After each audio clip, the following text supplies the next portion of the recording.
जी, क्या सारी bore definitions पढ़ ली, लिख ली, याद कर ली?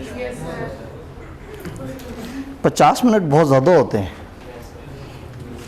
50 मिनट में लिखने के बाद याद करने का भी मार्जिन निकल ही आता है। बहरहाल आप लोगों ने सबसे पहले कंपनियों की 2 कैटेगरीज देखी पब्लिक इन्वॉल्वमेंट के हिसाब से।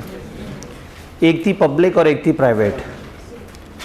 पब्लिक कंपनी की बहुत पेचीदा सी डेफिनेशन क्या है? Which is not a private company. तो ज़िंदगी आसान हो गई। प्राइवेट कंपनी की 3 निशानियाँ किबला, क्या 3 मसले हैं, क्या 3 रुकावटें हैं?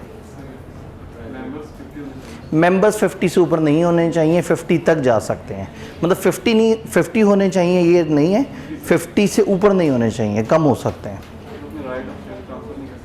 मेंबर्स अपने शेयर आराम से ट्रांसफ़र नहीं कर सकते, रिस्ट्रिक्शन है, मुख्तलिफ तरह की रुकावटें हैं। और जनरल पब्लिक को इनवाइट नहीं कर सकते कि आओ और शेयर्स, डिबेंचर्स या इस तरह की चीज़ों के लिए हमें अप्लाई करो। तो आवाम से पैसे नहीं मांग सकते, अपने एग्जिस्टिंग शेयर्स इजीली ट्रांसफ़र नहीं कर सकते, 50 से ज़्यादा मेंबर्स नहीं बना सकते।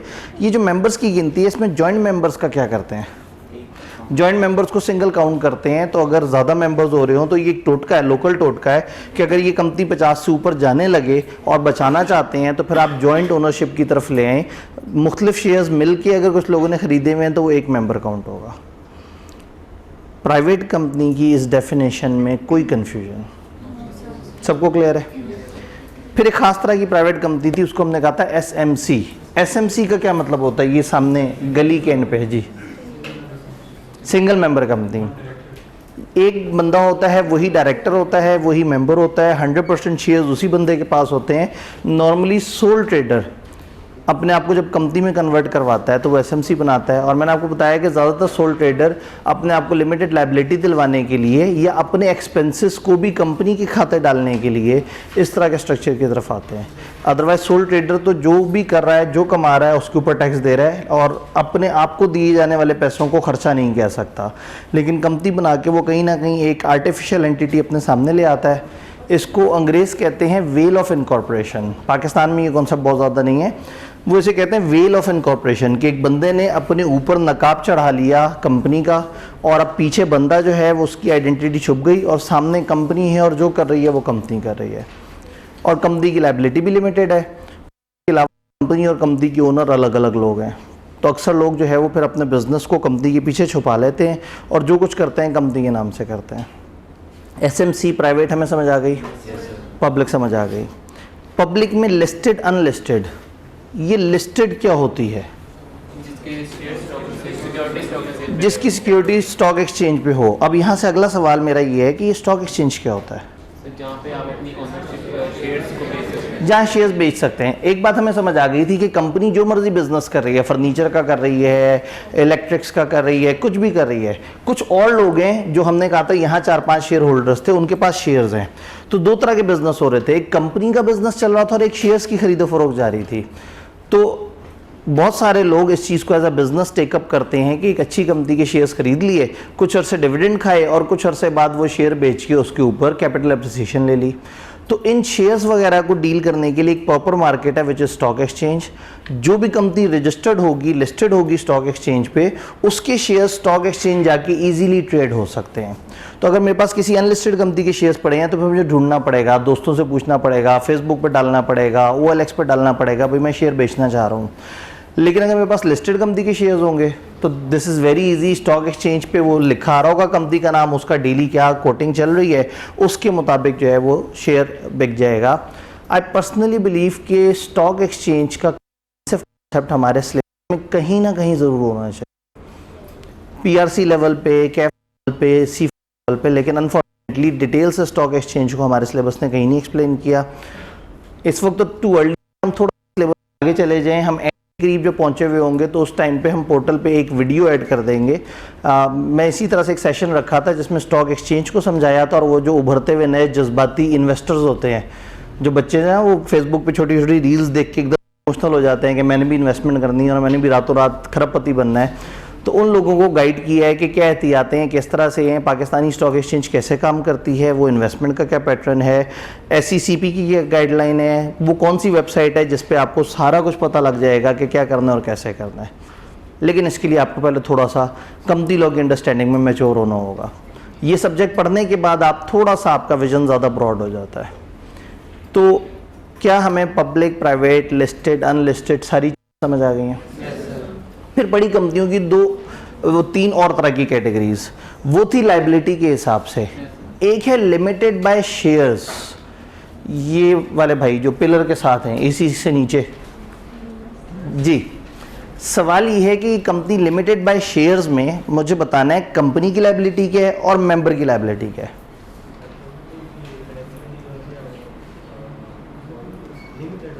कंपनी की लिमिटेड लायबिलिटी होती है, मान लिया कितनी, जितने शेयर कैपिटल है कंपनी की लायबिलिटी उतनी होगी जितना उसका पेड अप शेयर कैपिटल है, वहां तक कंपनी लायबल है। क्या मेंबर भी लायबल हो सकता है? मेंबर नहीं लायबल होगा, बिल्कुल। मेंबर की हमेशा जीरो लायबिलिटी होगी, या कोई रैंडम चांस ऐसा बन सकता है कि उसकी भी कोई लायबिलिटी निकल आए। साथ वाले भाई शायद इसमें कोई मशवरा देना चाहें जी। इन्होंने कहा कि मेंबर की जीरो लायबिलिटी है और कंपनी की लायबिलिटी है कंपनी का पेड अप शेयर कैपिटल। हम बात कर रहे हैं कंपनी लिमिटेड बाय शेयर्स की। मुझे ऐसा लगता है कि शायद कभी कभी मेंबर भी लायबल हो जाता हो।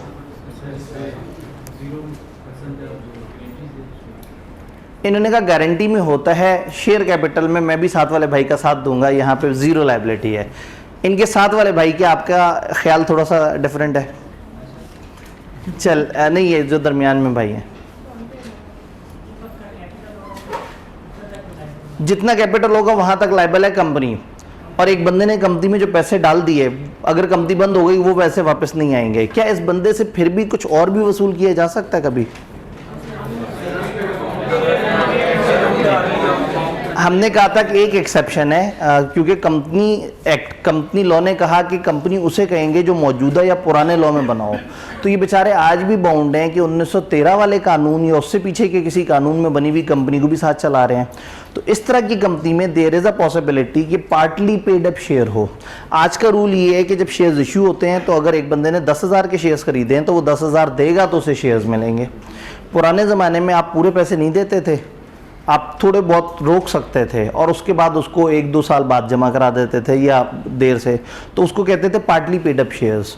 तो अगर एक बंदे ने कंपनी का शेयर कैपिटल खरीदा है लेकिन पूरे पैसे नहीं दिए और पार्टली पेड अप है, तो जितने पैसे उसने नहीं दिए, उसने 10,000 रुपए के शेयर्स खरीदे और 9,500 दिए और 500 नहीं दिए, तो जब कंपनी वाइंड अप होगी तो कंपनी से वो 9,500 के लिए लायबल होगी, क्योंकि कंपनी लायबल होती है शेयर कैपिटल नहीं, paid up share capital.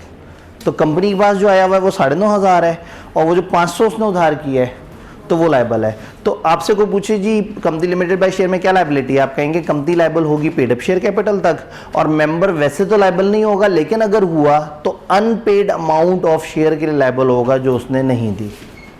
Clear? फिर थी हमारी गारंटी लिमिटेड कंपनी जी। यहाँ से सवाल, ये गारंटी लिमिटेड कंपनी में कंपनी कितनी लायबल है और मेंबर्स कितने लायबल है? कंपनी उस तरह से लायबल नहीं होती, कंपनी के पास शेयर कैपिटल नहीं होता। ज़्यादा से ज़्यादा ये है कि कंपनी में बुरा टाइम आएगा, कंपनी के एसेट्स बिक जाएंगे और वो एसेट्स वो लोगों को दे देंगे। लेकिन इन एसेट्स से ओवर एंड अबव भी कुछ लोगों को पकड़ा जा सकता है।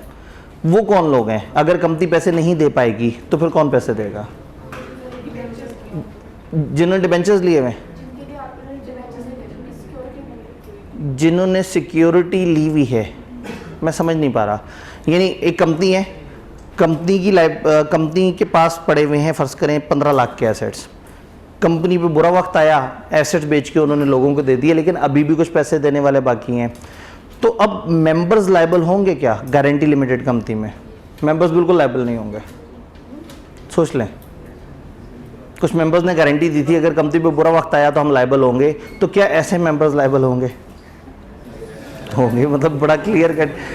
Guarantee limited company limited by guarantee है। गारंटी का मतलब ही ये है कि वो तसल्ली दे रहे हैं, जैसे इन्होंने कहा उन्होंने सिक्योरिटी प्रोवाइड की, उन्होंने तहफ़्फ़ुज़ दिया, उन्होंने हौसला दिया है अगर कंपनी पे बुरा वक्त आया तो हम पे करेंगे। तो पहले कंपनी के एसेट सेल होंगे, उसके बाद अगर कुछ पैसे बच गए तो जितने मेंबर्स ने गारंटी दी है अप टू जितनी उनकी मैक्सिमम अमाउंट ऑफ गारंटी है वो पर्सनली लायबल होंगे। तो दो अलग बातें हैं, कंपनी कितनी लायबल है और मेंबर कितना लायबल है। जो किताब में लिखा हुआ है वो मेंबर के कॉन्टेक्स्ट में लिखा हुआ है।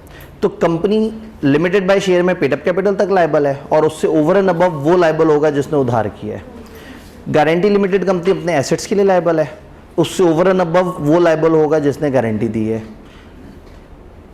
इस कंपनी में कोई कंफ्यूजन, इसमें शेयर कैपिटल हो भी सकता है और नहीं भी। किबला अब गारंटी लिमिटेड कंपनी भी है और शेयर कैपिटल भी है। अब बताएं मेंबर कहाँ तक लायबल है? सर अगर उसने मतलब अपने शेयर के सारे पैसे नहीं दिए तो फिर वो लायबल है, अदरवाइज उसका गारंटी है। ठीक है, इन्होंने कहा अगर उसने शेयर के पैसे नहीं दिए तो वो उस अमाउंट के लिए भी लायबल है, अदरवाइज जो कम से कम वो लायबल है वो गारंटी अमाउंट के लिए। तो इसका मतलब गारंटी अमाउंट के लिए तो आप लायबल हैं और this amount shall also include unpaid amount on shares. Clear हो गए? फिर एक तीसरी तरह की कंपनी थी जिसका नाम था अनलिमिटेड कंपनी। अनलिमिटेड कंपनी में कंपनी तो जाहिर है जब जो असासे हैं वहीं तक लायबल होगी, मेंबर कहाँ तक लायबल होंगे?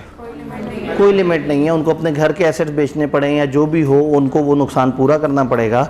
तो हमने कल ये बात की थी कि कोई खुशी से ये कंपनी नहीं बनाता। ये कंपनी जो है वो तकलीफ दे है, ये कंपनी में आपकी अनलिमिटेड लायबिलिटी है और फिर आपको कंपनी बनाने के वो जो बहुत बड़ा फ़ायदा है लिमिटेड लायबिलिटी का वो नहीं मिलता, लेकिन आप बाउंड होते हैं क्योंकि गवर्नमेंट ने कह दिया होता है कि जी जो भी यूटिलिटी कंपनी बनेगी उसे अनलिमिटेड बनना पड़ेगा, जो भी महंगी धात एक्सट्रैक्ट करेगी उसे अनलिमिटेड बनना पड़ेगा, जो भी नेटवर्क मार्केटिंग के खास लेवल से ऊपर का बिजनेस कर रही होगी उसे अनलिमिटेड बनना पड़ेगा। तो गवर्नमेंट ने कुछ रूल्स बनाए हुए हैं कुछ खास तरह के सेक्टर में, कुछ खास तरह के बिजनेसेस को। उन्होंने कहा खबरदार ये आप लिमिटेड लायबिलिटी के तौर पे नहीं शुरू कर सकते, ताकि उन्हें खौफ रहे और कल को वो पकड़े जाएं तो वो उस सारी अमाउंट के लिए जिम्मेदार हो। अदरवाइज लिमिटेड लायबिलिटी कंपनी के अंदर अगर आप एक बहुत बड़े लेवल पे खेल रहे हैं तो अक्सर 2 नंबरी फ्रॉड होने के चांसेस बढ़ जाते हैं। अनलिमिटेड कंपनी के बारे में कोई सवाल? जी सर पार्टली पेड शेयर्स के बारे में। पार्टली पेड अप शेयर्स पुराने ज़माने में ना, चले मैं कुछ और अल्फाज भी आपको बता देता हूँ, अब तो आप लोगों को अकाउंटिंग वाली बातें भी आती हैं।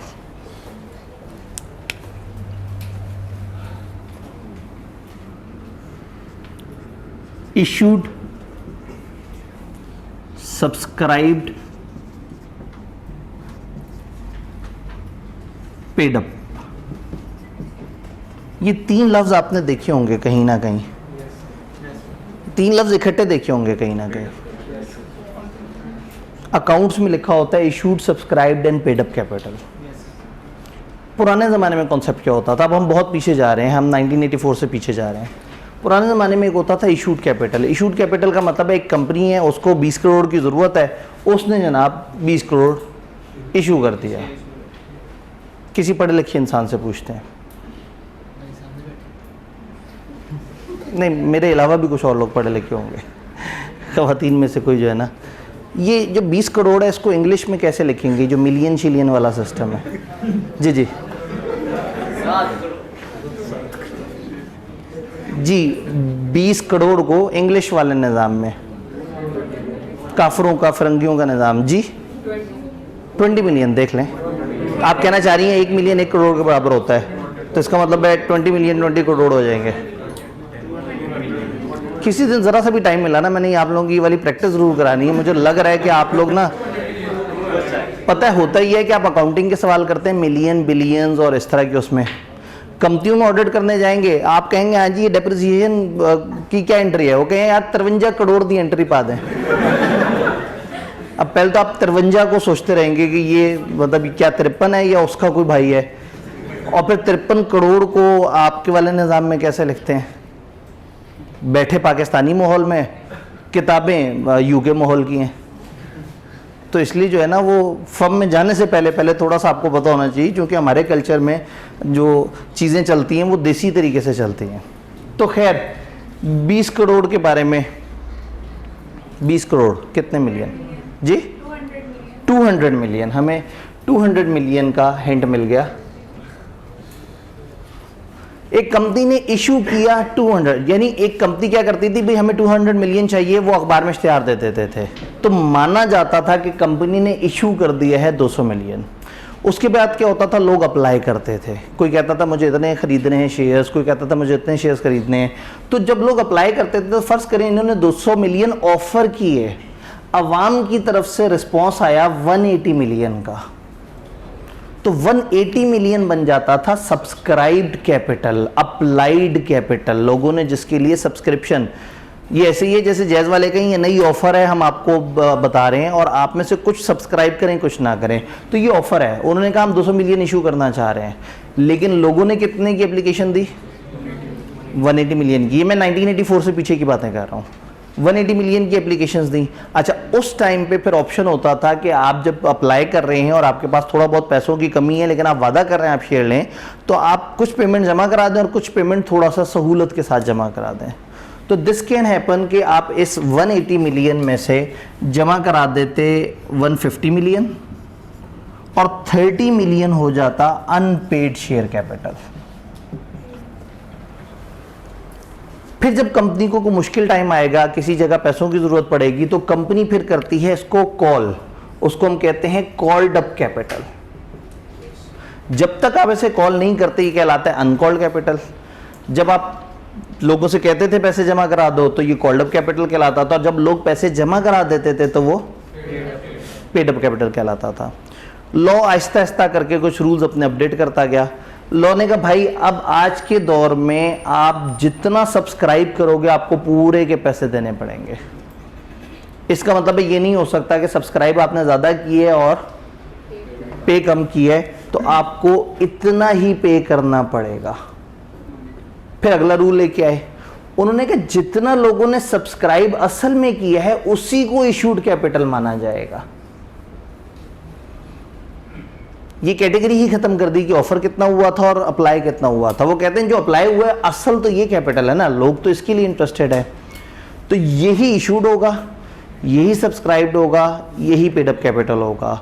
आप FR2 में जब फाइनल अकाउंट्स बनाने लगेंगे तो वहाँ पे आप जब कैपिटल की जगह लिखेंगे तो एक तो ऑथराइज कैपिटल लिखेंगे, दूसरा आप लिखेंगे issued, subscribed and paid up capital.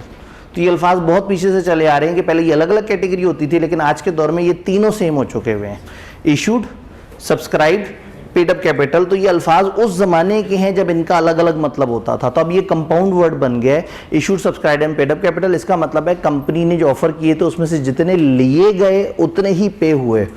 तो जो सेंटर वाला है ना सब्सक्राइब, ये सबसे इंपॉर्टेंट है, लोगों ने कितने के लिए अप्लाई किया, जितने के लोगों ने अप्लाई किया वही इशूड है और असूलन वही पेड अप भी होना चाहिए। तो अब कंपाउंड वर्ड आप अकाउंट्स में जाएंगे तो बन जाएगा issued, subscribed and paid up capital.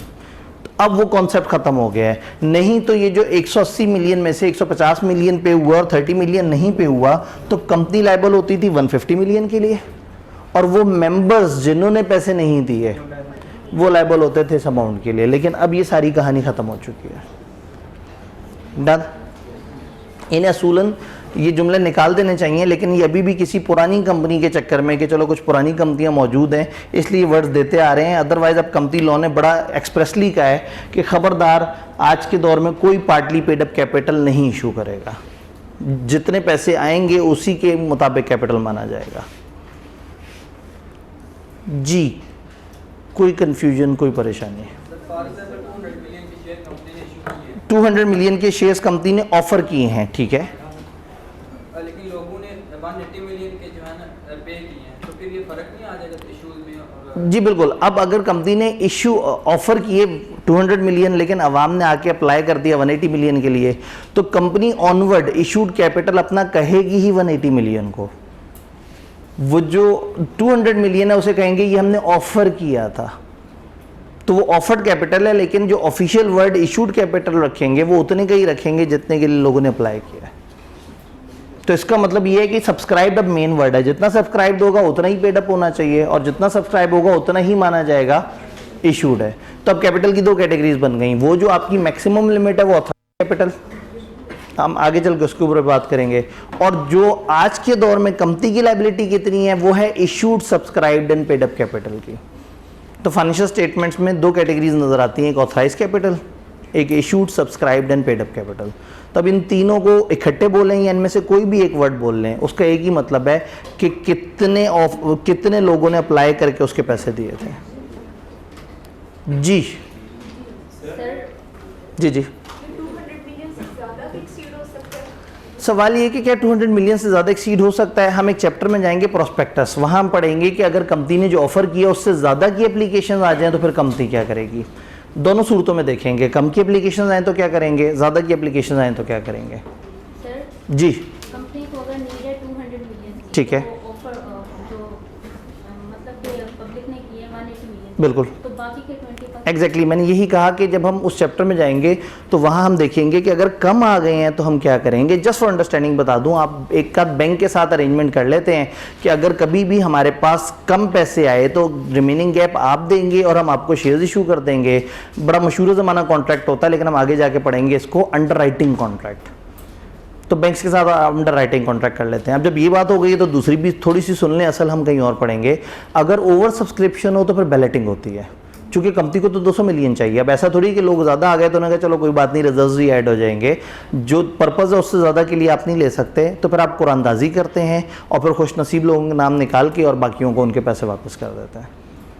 लेकिन अगेन हम एक चैप्टर में थॉरोली इस पूरे प्रोसेस को पढ़ेंगे जिसका नाम प्रोस्पेक्टस है, चैप्टर 6। जी सर, अनपेड जो है वो हम जब शेयर को डिविडेंड मिलेगा शेयर होल्डर्स को, तो उसमें से भी पे कर सकते हैं? जी, जब शेयर होल्डर्स को डिविडेंड मिलेगा तो पहले सुन लें, पुराने ज़माने में जिसने पार्टली पेड अप शेयर्स लिए हुए होंगे उसको डिविडेंड भी उतना प्रोपोर्शनेट होकर मिलेगा। और क्या वो डिविडेंड मिलने पे उससे पे कर सकता है, वो उस शेयर होल्डर की मर्जी है। वो ज़िंदगी में अपने किसी भी सोर्स ऑफ इनकम से पे करना चाहे कर दे, भले इस डिविडेंड से कर दे। लेकिन अगेन चूंकि अब ये कॉन्सेप्ट नहीं है और बस हल्का सा एक दो लाइनों में जिक्र आता है तो इसलिए आपको वो पूरी हिस्ट्री बताई है। लेकिन ऑनवर्ड हम हमेशा यही मानेंगे कि शेयर्स पेड अप हैं, फुली पेड अप है। सारी तरह की कंपनियां समझ आ रही हैं। आज एक स्पेशल किस्म की कंपनी हमने समझनी है। इस चैप्टर का आई कैप को जो सबसे ज़्यादा पसंद लगता है टॉपिक, और अब चूंकि रट्टे से निकले हैं तो कोई एक लॉजिकल टॉपिक की तरफ आते हैं, एसोसिएशन नॉट फॉर प्रॉफिट।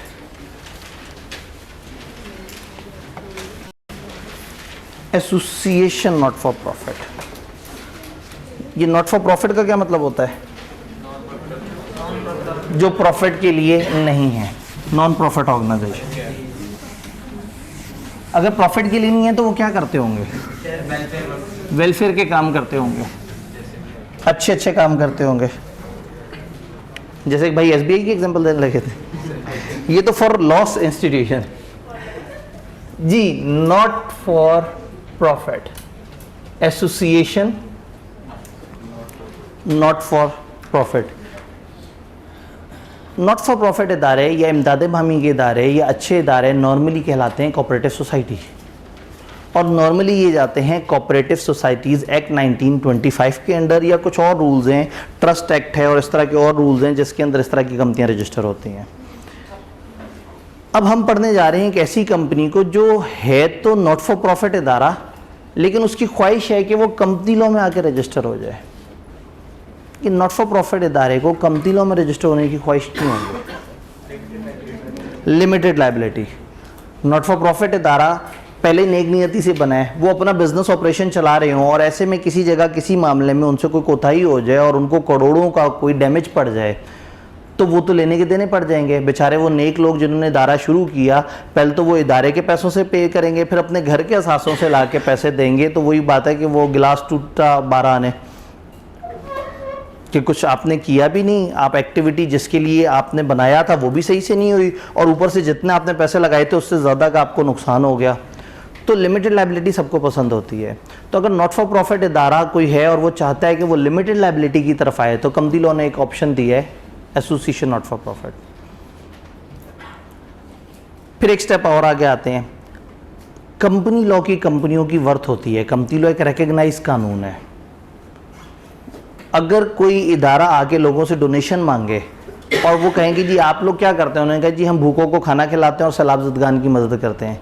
जी आपके इदारे का नाम क्या है? वो उन्होंने कहा जी हमारे इदारे का नाम है इश्तियाक मददगार एसोसिएशन। तो लोग कहेंगे आप कौन हो, कहाँ रजिस्टर हुए हो, किसको पता है कि एसईसीपी को आपके बारे में पता है, आपका क्या कैपिटल है, आप किसके पास अकाउंट जमा कराते हो, आपका ऑडिट होता है नहीं होता, आप पे हम भरोसा करें या ना करें। लेकिन वो आके आपसे फंड्स मांगे और आप कहें आप कौन हो, तो वो कहें हम एक लिमिटेड लाइबिलिटी कंपनी है, ये SECP की तरफ से हमें लाइसेंस मिला हुआ है, ये सारा मामला है, ये हमारा कैपिटल है, ये हमारा मंशूर है, ये हमारा सिस्टम है, ये हमारे अकाउंट्स होते हैं, हमारा इस तरह से ऑडिट होता है और SECP हमें रेगुलेट करता है।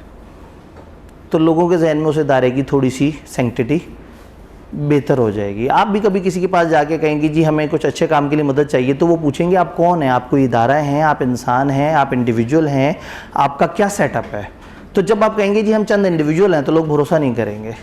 लेकिन आप कहेंगे हमारी एक रजिस्टर्ड कंपनी है और वो नॉट फॉर प्रॉफिट इदारे के तौर पर लाइसेंस लेके बैठी हुई है और SECP नामी इदारा हमें देख रहा है, तो ऑटोमेटिकली लोग थोड़ा सा ट्रस्ट में आ जाएंगे।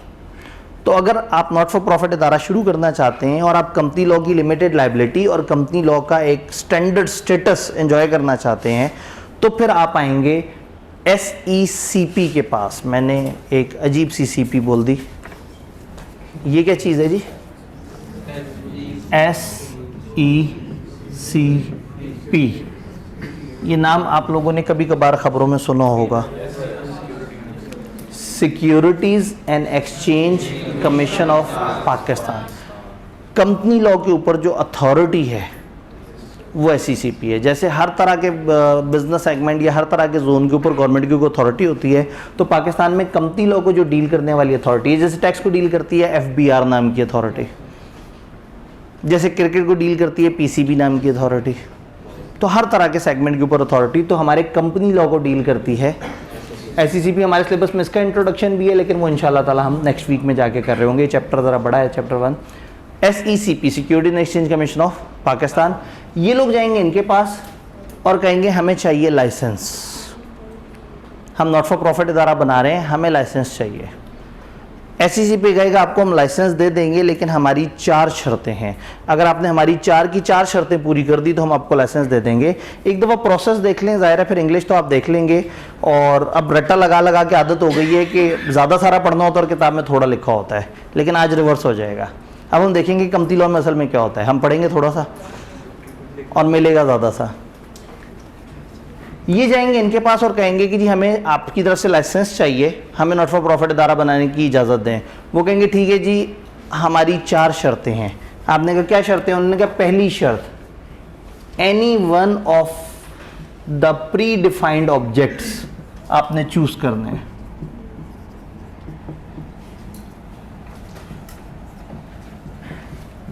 Any one of the pre defined objects. उन्होंने कहा इसका ये मतलब नहीं है कि आप कुछ भी बना लो, हम आपको बताएंगे आप 12 में से कोई एक काम कर सकते हैं। और नहायत अफसोस के साथ ऐलान किया जाता है कि वो 12 याद करने पड़ेंगे। ऊपर से ICAP अपने इस चैप्टर में सबसे ज़्यादा यही सेक्शन पूछा है। रट्टा तो बहुत पसंद है ICAP को, इस पेपर में रट्टे से उनको बहुत मोहब्बत है। Any one of the pre defined objects. अब जब ऑब्जेक्ट्स देखते हैं तो उसमें एक सीरीज ऑफ थिंग है कि आप अगर आर्ट्स की प्रमोशन कर रहे हैं, कॉमर्स की कर रहे हैं, साइंस की कर रहे हैं, रिलीजन की कर रहे हैं, सोशल वेलफेयर का काम कर रहे हैं, एनवायरनमेंट प्रोटेक्शन, फलाना काम, उन्होंने जनाब 12 चीज़ों की लिस्ट बना दी। और 12वें आइटम को देख के बड़ा दुख होता है, उसमें लिखा है any other as may be specified. तो जब बताया ही नहीं तो 11 बता दें, और जब कहना ही था एनी अदर तो इतने बताए ही क्यों, कह देते एनी एज में बी स्पेसिफाइड। तो बहरहाल चंद डिफाइंड ऑब्जेक्ट्स में से आपने कोई एक ऑब्जेक्ट चूज करना है, ये बात समझ आई। दूसरा वो कहते हैं खबरदार प्रॉफिट मेंबर्स को नहीं देना। आप कहेंगे सर क्या बात कर दी, तो नॉट फॉर प्रॉफिट इदारा है तो इसमें प्रॉफिट कैसे आ गया? मैं कहूँगा हो गंदा लफ्ज़ बोल दिया, सरप्लस। भाई फॉर एग्जांपल अगेन ICAP भी SECP के अंडर नहीं आता, लेकिन ICAP भी नॉट फॉर प्रॉफिट इदारा है। ICAP के पास जो पैसे आते हैं और ICAP जो पैसे खर्चता है, कभी कभी उसमें गैप ऐसा आ जाता है कि ICAP के पास सरप्लस बच जाता है।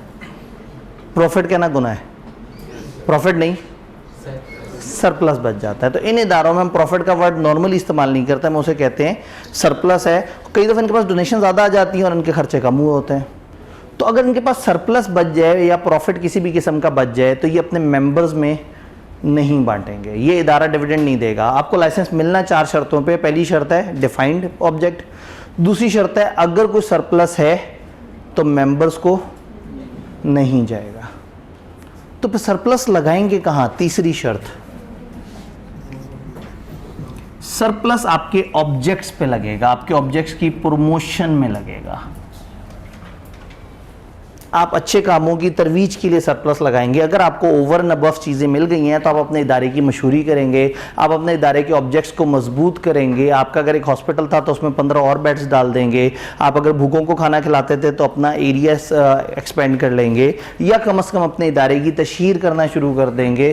तो आप कहेंगे कुर्बानी अल्लाह के लिए और खाल शौकत खानम के लिए, कि नॉट फॉर प्रॉफिट इदारा है, अगर उसके पास कोई सरप्लस है तो दे आर अलाउड कि वो मार्केटिंग कर सकते हैं। वरना ये नॉट फॉर प्रॉफिट इदारे जब मार्केटिंग पे बहुत ज़्यादा खर्चा करते हैं तो इन्हीं के डोनर्स कहते हैं यार हमने तुम्हें पैसे जो है वो फेसबुक पे लगाने के लिए थोड़ी दिए थे, मीडिया पे लगाने के लिए, फ्लैक्स पे लगाने के लिए दिए थे, तुम्हें अच्छे कामों के लिए दिए थे। लेकिन अच्छे इदारों को भी तो प्रमोट करना होता है अपने आप को।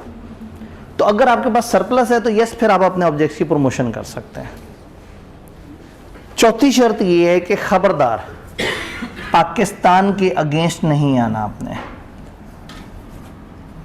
क्योंकि नॉट फॉर प्रॉफिट इदारे नॉर्मली एनजीओ के तौर पर काम कर रहे होते हैं। ये एनजीओ क्या होता है? Non government organisation. Not for profit दो तरह के इदारे होते हैं, जो गवर्नमेंट के सेटअप होते हैं वो पब्लिक सेक्टर कहलाते हैं, जैसे हॉस्पिटल्स वगैरह हो गए, पार्क्स हो गए, मुख्तलिफ इस तरह से, उनका भी इरादा प्रॉफिट कमाने का नहीं होता। लेकिन अदर देन गवर्नमेंट अगर कोई इस तरह का इदारा बनाए तो वो उर्फ़ आम में कहलाते हैं एनजीओ, नॉन गवर्नमेंट ऑर्गेनाइजेशंस। तो पाकिस्तान के अगेंस्ट नहीं आएंगे। तो बहुत सारी एनजीओज ऐसी हैं जो पाकिस्तान के मफाद के खिलाफ काम कर रही हैं। इस्लामाबाद में बहुत ज़्यादा ऐसे सेक्टर रजिस्टर्ड हैं जो हर वक्त पाकिस्तान को खोखला करने की कोशिश कर रहे हैं। एसईसीपी ने पाबंदी लगा दी, उन्होंने कहा जी आप किसी भी टाइम पे पाकिस्तान के मफाद के अगेंस्ट नहीं आएंगे, और अगर किसी वक्त हल्का सा भी हमें शक हुआ हम आपका लाइसेंस कैंसिल कर देंगे। तो 4 शर्तें माननी पड़ेंगी लाइसेंस लेने से पहले जी। इनकी बहुत सारी एग्जांपल्स हैं। अखवत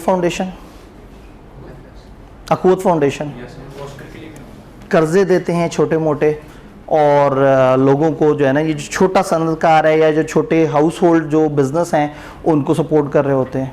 तो बेतहाशा, यानी कि जब भी आपको नॉट फॉर प्रॉफिट इदारा मिले और उसका कंपनी का स्टेटस हो तो समझ जाइएगा वो ये हैं। ये एक बड़ा मशहूर सेक्शन है, इसको हम कहते हैं सेक्शन 42 वाली कंपनियां। आज तक आई कि अपने पूरे कंपनी लॉ में अगर कभी कोई सवाल सेक्शन नंबर दे के पूछा है तो वो ये है। ये इतना मशहूर सेक्शन है कि आई के अपने इस चीज़ की परवाह ही नहीं की कि कंपनी लॉ में तो हम कभी सेक्शन बोलते ही नहीं थे। तो ये सेक्शन 42 वाली कंपनियां कहलाती हैं। तो आपके इर्द गिर्द बेतहाशा ऐसे इंस्टीट्यूशंस हैं जो डिफरेंट तरीके से अच्छे अच्छे काम कर रहे हैं। उनमें से जो भी कंपनी के तौर पे ऑपरेट कर रहा होगा मोस्ट प्रॉब्ली वो सेक्शन 42 के अंदर आ जाता है। फिर अलग अलग सेक्टर होते हैं ना, जब आप लोन्स दे रहे होते हैं तो फिर आपको एसबीपी के साथ भी कुछ ना कुछ चीज़ें रजिस्टर करानी पड़ती हैं।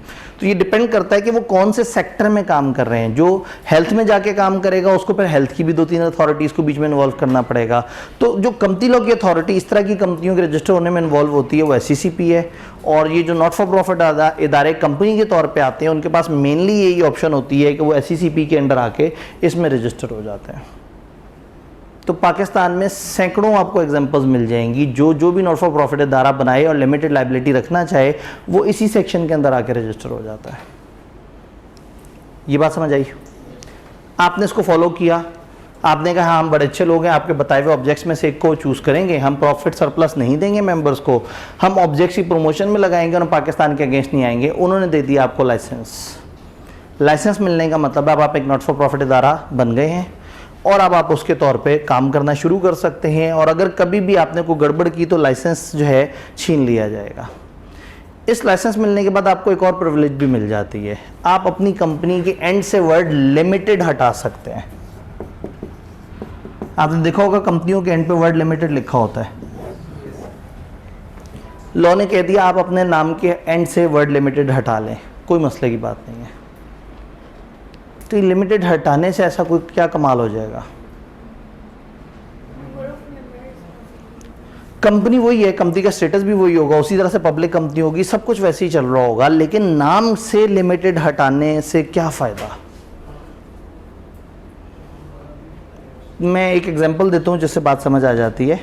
आप फ़र्ज़ करें आप जा रहे थे, किसी वजह से अचानक से आपको ठोकर लगी, आप गिरे, घुटने पे चोट लग गई, आप तकलीफ़ में और आप सोच रहे हैं कि मैं हॉस्पिटल जाऊं और कोई दवाई वगैरह लेके आऊं या ज़रा उन्हें बताऊं कि जी मुझे इस तरह से तकलीफ़ है ताकि वो कोई इलाज करें या कुछ का। सामने 2 हॉस्पिटल नज़र आ रहे हैं। एक हॉस्पिटल का नाम है नबील हॉस्पिटल, एक का नाम है नबील हॉस्पिटल प्राइवेट लिमिटेड। जेब में पैसे भी थोड़े से ही हैं, कहाँ जाएं? मैंने देखिए आप सब ने एक ज़बान होके कहा नबील हॉस्पिटल, मैंने तो नहीं बताया था इनमें से महंगा वाला कौन सा है। ये प्राइवेट लिमिटेड से कंपनी वाली फील आई ना, कमर्शियल सी फील आई, गंदी सी फील आई कि ये तो महंगे लोग होंगे, ब्रांडेड लोग होंगे, ये तो जो है ना अच्छा खासा चार्ज करेंगे। तो लिमिटेड के वर्ड से ना कॉर्पोरेट वाली फील आती है। और ये इदारे चूंकि नॉट फॉर प्रॉफिट पे काम कर रहे हैं तो ये नहीं चाहते कि इनकी फील कॉर्पोरेट जैसी हो, कमर्शियल बिजनेस जैसी हो, तो इसलिए दे आर अलाउड कि लिमिटेड का लफ्ज़ अपने नाम से हटा देते हैं। इस टॉपिक को 3 हिस्सों में डिवाइड करें तो पहला हिस्सा ख़त्म हुआ है। दूसरा हिस्सा बहुत मज़े का है, मैंने कुछ नहीं करना, सबको आपने करना है। इसका लाइसेंस कैसे ख़त्म हो सकता है? एक लिस्ट ऑफ प्रॉब्लम्स हैं, अगर आपने उनमें से कोई गड़बड़ की तो लाइसेंस कैंसिल हो जाएगा।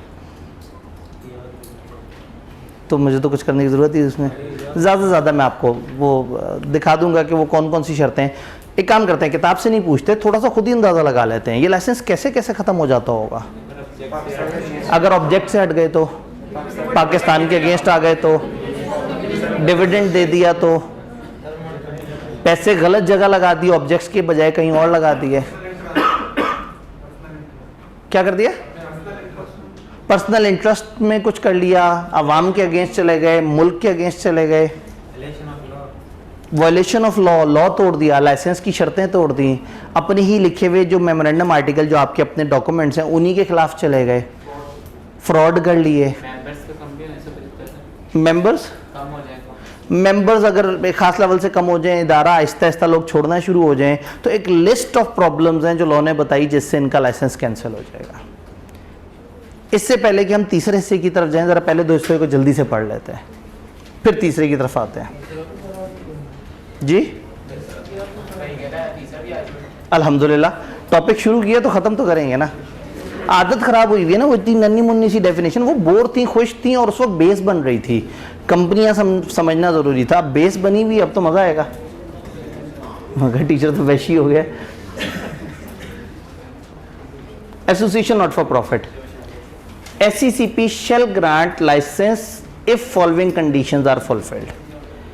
Such association may be set up, अब वो 4 शर्तें, for any of the following purpose: commerce, art, science, religion, health, education, research, sports, environment protection, social welfare, charity, any other useful object. जिस पे गुस्सा है कि भाई कह दो एनी यूजफुल ऑब्जेक्ट के लिए बनोगे, हम कर देंगे, हमें क्यों रट्टे में फंसा दिया। और आई कि अपने कभी शर्म भी महसूस नहीं की पूछते हुए कि वो कंडीशंस बताओ। तो ये वो कंडीशंस हैं। अब इसमें चूंकि बहुत सारे वर्ड्स हैं तो इसका एक निमोनिक हम नॉर्मली यूज़ करते हैं, CSS रिसर्च। किताब में आपके पास जो नोट्स में वो मैंने निमोनिक बनाए हुए और उस तरतीब से इस तरह से लिखे हुए हैं ताकि आपके लिए थोड़ा सा ईजी हो जाए, तो रखना। दूसरा, it shall apply its profit if any promoting its, it shall prohibit the payment of any dividend to its members, and its object and activities are not and shall not, ना है ना होंगी, at any time be against the law, public order, फलाना फलाना, पाकिस्तान बका, सलामती और dignity, इस तरह के सारे अच्छे अच्छे से लफ्ज़ इस्तेमाल कर दें, इनके अगेंस्ट नहीं आना चाहिए।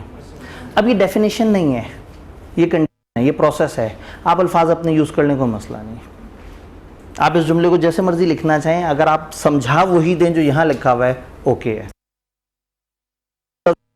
लिख के अगर लिखना चाहे कोई मसला नहीं है, डेफिनेशन के साथ छेड़छाड़ नहीं करनी, लेकिन बाकी जगह आप अपने अल्फाज यूज़ कर सकते हैं। तो ये 4 शर्तें समझ आई। अब अगेन हमने पढ़ा हुआ है, सिर्फ आप उसकी लिस्ट देख रहे हैं। SECP इनको ग्रांट कर देगा लाइसेंस उन कंडीशन पे जो उसको ठीक लगेंगी। Association shall enjoy all privileges of limited company and be subject to all obligation, सारे प्रिविलेजेस होंगे लिमिटेड कंपनी वाले, सारी ऑब्लिगेशन उसकी होंगी। सिर्फ वो जो ये लफ्ज़ यूज़ करने होते हैं ना, लिमिटेड, गारंटी लिमिटेड या इस तरह के वर्ड्स, ये यूज़ करना आपके ऊपर पाबंदी नहीं है, ये आपको रिलैक्सेशन है। लाइसेंस कभी भी रिवोक कर सकता है SECP, लेकिन SECP एक नोटिस देगा कंपनी को और अपॉर्चुनिटी टू बी हर्ड देगा। ये क्या होता है? समाअत का मौका दिया जाएगा, सुनवाई का मौका दिया जाएगा, आएंगे वो बताएंगे कि नहीं जी हमने कुछ ऐसा गलत नहीं किया। लेकिन अगर साबित हो गया कि गलत है तो रेवोकेशन पे रजिस्ट्रार इनके नाम के साथ एंडिंग वर्ड्स भी ऐड कर देगा और इनकी सारी एग्जेम्पशंस और सारी प्रिविलेजेस, सारे बेनिफिट्स खत्म हो जाएंगे। अब सवाल ये कि लाइसेंस क्यों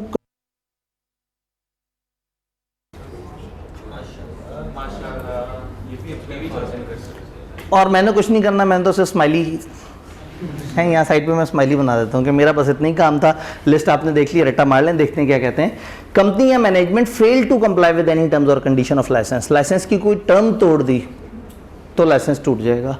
any of the requirement of this section, या कोई भी कंसर्न रेगुलेशन है ये सेक्शन या इसके साथ कोई और रेगुलेशन एससीसीपी ने दी, अगर आप उसे नहीं फॉलो कर रहे। Affairs of company are conducted in manner prejudicial, prejudice नुकसान, प्रिजुडिशियल तकलीफ पहुंचाना, नुकसान होना, पब्लिक इंटरेस्ट के नुकसान में, पब्लिक इंटरेस्ट तो आपका लाइसेंस कैंसिल हो सकता है। अगर आपने रजिस्ट्रार को अपनी फाइनेंशियल स्टेटमेंट या अपनी रिटर्न्स पिछले 2 साल से जमा नहीं कराई, अगर पाकिस्तान के इंटरेस्ट, सॉवरेनिटी, इंटेग्रिटी और फलाना के अगेंस्ट आ गए, पाकिस्तान के फ्रेंडली रिलेशन किसी दूसरे मुल्क के साथ से नीचे चले जाएं, कंपनी इज कंसीव्ड और ब्रॉड थी या फ्रॉडलेंट गलत activities, run and manage by person जो अकाउंट्स और इस तरह की चीज़ें नहीं बना रहे, run and manage by person जो कि टेररिस्ट फाइनेंसिंग या मनी लॉन्ड्रिंग में इन्वॉल्व हैं, वो लोग जो कि मेमोरेंडम या आर्टिकल MOA AOA, अभी हम ज़्यादा डिटेल से नहीं पढ़ रहे, ये कंपनी के कुछ बेसिक डॉक्यूमेंट होते हैं। हमारा जो सेकंड चैप्टर है वो इन्हीं 2 डॉक्यूमेंट्स के बारे में। और प्रोविजन ऑफ दिस एक्ट उनको फॉलो नहीं कर रहे, बिजनेस पिछले 1 साल से ऑपरेट नहीं कर रहे, और आखिरी बात, हमें लगता है कि लाइसेंस कैंसिल हो जाना चाहिए। तो जहां एससीसीपी को लगे कि it is just an equitable, उन्हें लगे कि हाँ भाई इस वक्त ये इदारा अच्छा नहीं है, इसका लाइसेंस कैंसिल कर देना चाहिए, तो वो भी लाइसेंस कैंसिल कर सकते हैं।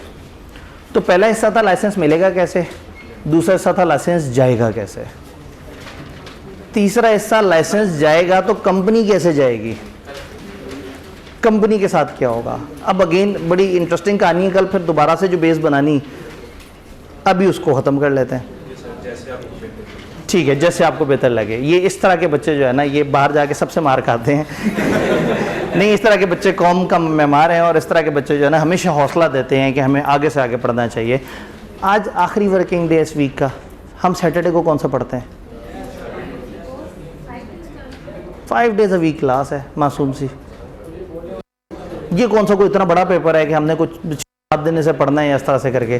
तो आज तो फिर ज़रा, आज तो फिर मतलब मुझे वो पूरा करने देना शौक। अगर आप घबरा दे तो कोई मसले वाली बात,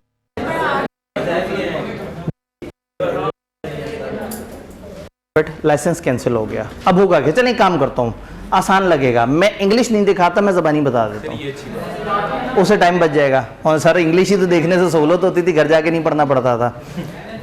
असल में आज घर जाके लिखने का भी मौका मिलेगा, फिर आपके पास कल का दिन भी होगा, फिर परसों का दिन भी होगा, तो फिर पीर को क्या होना चाहिए भला? ओए होए, मैं कहता हूँ पीर को क्लास में एक अच्छा सा टेस्ट हो, एक दफ़ा जो है ना जो याद किया हुआ वो बंदा जो है ना लिखा दे।